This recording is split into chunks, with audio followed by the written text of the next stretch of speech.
Assalamualaikum warahmatullahi wabarakatuh. Nama saya Muhammad Aldilan Nur Salam. Saya dari Prodi Sistem. Di kesempatan kali ini saya akan mengerjakan tugas satu dari mata kuliah Pancasila dengan membuat video singkat dengan tema pelajaran sejarah Pancasila bagi generasi muda.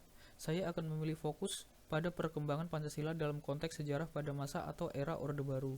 Menarik ketika kita membahas era Orba adalah GBHN, garis besar haluan negara. Di era sebelumnya seperti era kemerdekaan, demokrasi parlementer maupun demokrasi terpimpin, konsep GBHN belum ada karena pemerintah berpedoman langsung pada Pancasila dan UUD 1945. Kemudian di tahun 1973 di masa Orde Baru dibentuklah GBHN pertama melalui TAP MPR nomor 4 tahun 1973 dengan fungsi sebagai pedoman pembangunan nasional agar arah kebijakan pemerintah jelas.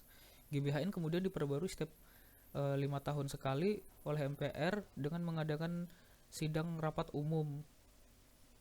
Kemudian di akhir era Orba dan memasuki era reformasi pada tahun 1998 karena beberapa faktor penyebab seperti amandemen UUD 1945, kewenangan MPR yang berubah, dan ditambah lagi presiden tidak lagi dipilih oleh MPR, melainkan dipilih oleh rakyat langsung sehingga GBHN dihapuskan dan digantikan RPJP, singkatan dari Rencana Pembangunan Jangka Panjang Nasional, dan RPJM, singkatan dari Rencana Pembangunan Jangka Menengah Nasional, serupa dengan GBHN, tetapi disusun oleh Presiden dan DPR.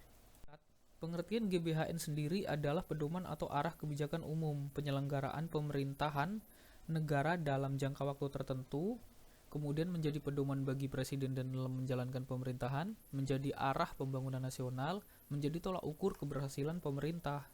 Pancasila sendiri dan GBHN memiliki hubungan yang sangat erat karena GBHN disusun berdasarkan nilai-nilai Pancasila. Kemudian kembali lagi bahwa Pancasila adalah dasar dan sumber dari segala kebijakan negara termasuk GBHN. Bisa diistilahkan GBHN itu ya penjabaran nilai-nilai Pancasila dalam arah pembangunan nasional. Jadi bisa dibilang Pancasila lah yang memberikan arah dan GBHN yang melaksanakan arah dalam bentuk kebijakan yang nyata. Ada beberapa contoh nilai Pancasila yang tercermin dalam GBHN, seperti sila kedua, kemanusiaan yang adil dan beradab, tercermin dalam GBHN sebagai kebijakan sosial yang berkeadilan. Terus juga ada sila ketiga, persatuan Indonesia, tercermin dalam program menjaga persatuan dan kesatuan bangsa. Terakhir, sila kelima, keadilan sosial bagi seluruh rakyat Indonesia, tercermin dalam pemerataan pembangunan dan keadilan sosial.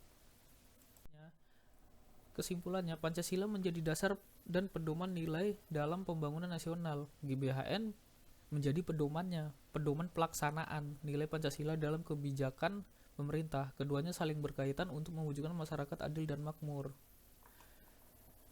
Begitu juga lah yang bisa diterapkan di masa kini, walaupun penyebutannya beda, bukan GBHN lagi, tapi fungsinya masih tetap sama. Terima sekian penjelasan yang dapat saya sampaikan. Mohon maaf jika ada kesalahan kata dan penulisan. Saya akhiri dengan lafaz hamdalah. Alhamdulillahirabbil alamin. Wassalamualaikum warahmatullahi wabarakatuh.